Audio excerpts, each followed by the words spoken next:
Okay, basically last video जो है वो मिडल में कट हो गया था, इसी वजह से हम लोग लास्ट वीडियो यहाँ पे कंटिन्यू करेंगे फिर से। After minor we are going to continue from this part. So basically यहाँ पे हम लोग अभी क्या देखने वाले हैं, यहाँ पे हम लोग देखने वाले साउंड माइंड पर्सन।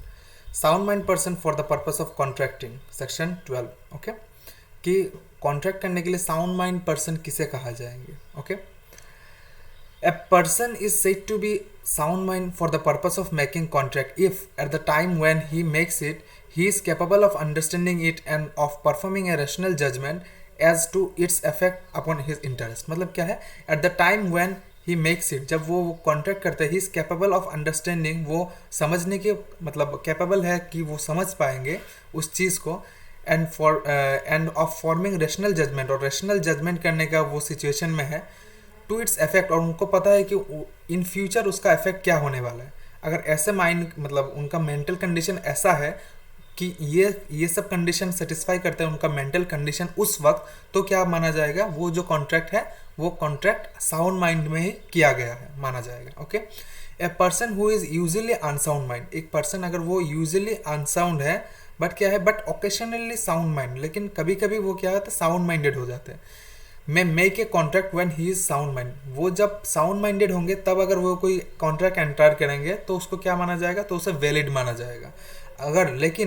अगर वो व्यक्ति जब अनसाउंड माइंडेड होंगे, a person who is usually of sound mind but occasionally unsound mind may not make a contract when he is unsound mind. मतलब क्या है, वो अगर अनसाउंड माइंडेड जब बने रहेंगे तब क्या है, वो कॉन्ट्रैक्ट एंटर नहीं कर पाएंगे। यहाँ पे भी अगर वो अनसाउंड माइंडेड जब रहेंगे तब क्या कॉन्ट्रैक्ट एंटर नहीं कर पाएंगे।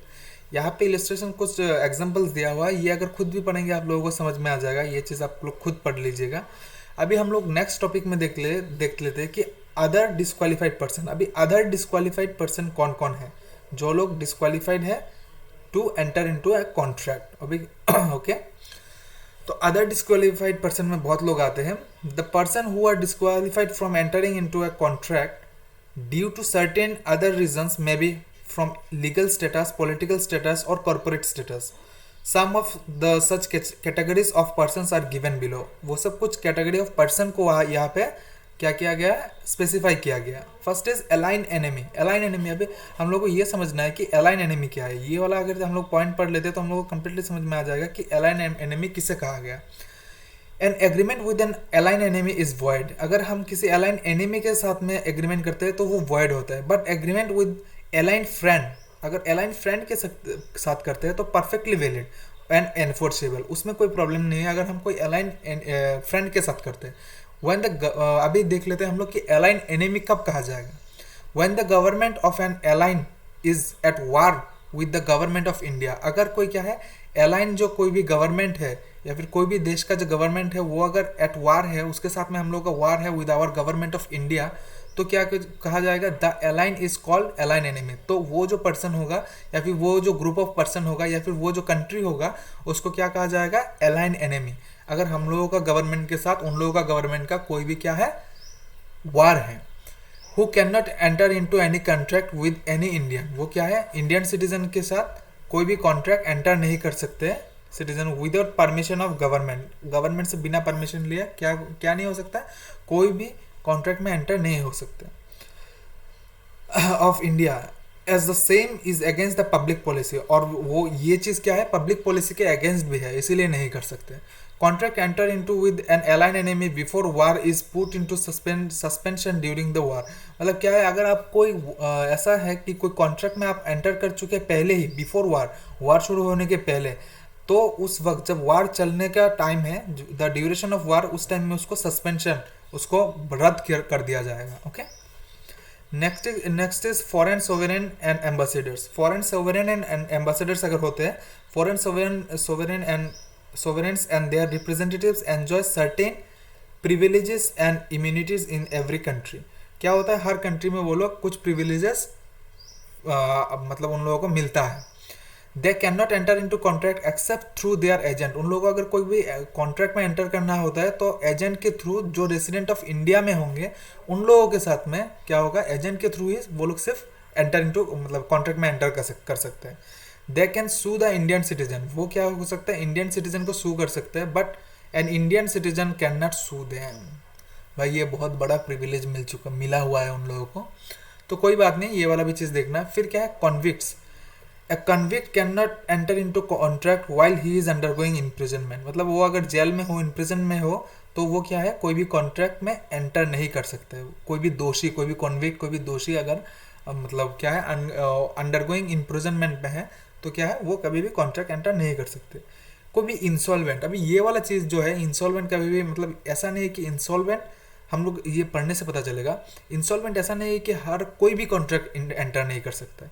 N insolvent person is one who is unable to discharge his liabilities and therefore has applied for being adjudged insolvent, or such proceedings have been initiated by any of his creditors. An insolvent person cannot enter into any contract relating to his property. उसका property के related तब तक जब तक ना कोई judgement आए और उसको एडजस्ट किया जाए एज ए इंसॉल्वेंट, तब तक वो क्या है, कोई भी कॉन्ट्रैक्ट एंटर नहीं कर सकते, कोई भी insolvent. Okay, company or statutory bodies, a contract entered into by a corporate body or statutory body will be valid only to the extent it is within the memorandum of association। हम लोग को पता है, हम लोग अगर company law पढ़ते हैं कि memorandum of association and article of association दो चीज़ होता है, कंपनी का मेन डॉक्यूमेंट्स होता है। वहाँ पे अगर ये लिखा नहीं हुआ कि ऐसा कॉन्ट्रैक्ट एंटर कर सकते हैं, कि स्पेसिफाइड कॉन्ट्रैक्ट में एंटर कर सकते हैं कि नहीं, अगर वहाँ पे लिखा नहीं हुआ है तो क्या है, उनका अथॉरिटी नहीं है एंड कि वो कोई भी कॉन्ट्रैक्ट में एंटर करें। ओके, टू द एक्सटेंट, उतना ही एक्सटेंट तक वो लोग एंटर कर सकेंगे जहाँ तक उस मेमोरेंडम ऑफ एसोसिएशन में स्पेसिफाइड किया गया है। ड्रंकन और intoxicated person can not enter into a valid contract while such drunken last, मतलब क्या है, वो नशे में जब तक है, ड्रंकनेस लास्ट, जब तक वो पर्सन क्या है नशे में है, तब तक वो कोई भी कॉन्ट्रैक्ट एंटर नहीं कर सकते हैं। ओके, आशा है कि यहाँ तक समझ में आ गया। ये आप लोगों को दो पार्ट में देखना पड़ेगा, पहले तो माइनर तक, फिर क्या है साउंड माइंड, और ये हम लोगों का जो क्या है ये वाला point, other disqualified person. Okay, आशा है कि यहाँ तक आप लोगों को समझ में आया होगा बहुत अच्छे से ही। सो बी कनेक्टेड। नेक्स्ट हम लोग क्या देखने वाले हैं, नेक्स्ट हम लोग देखने वाले हैं ये वाला टॉपिक जो क्या है, फ्री कंसेंट। किस किस केस, ये बहुत बड़ा कॉन्सेप्ट है और ये बहुत बड़ा का साथ साथ ये बहुत इंपॉर्टेंट भी है कि वॉइडेबल एग्रीमेंट कब कब बनता है। अगर फ्री कॉन्सेंट नहीं रहता है, कंसेंसस एड इडम नहीं रहता है, तब तो यहाँ पे हम लोगों को ये समझना पड़ेगा कि फ्री कंसेंट कब कब नहीं रहता है।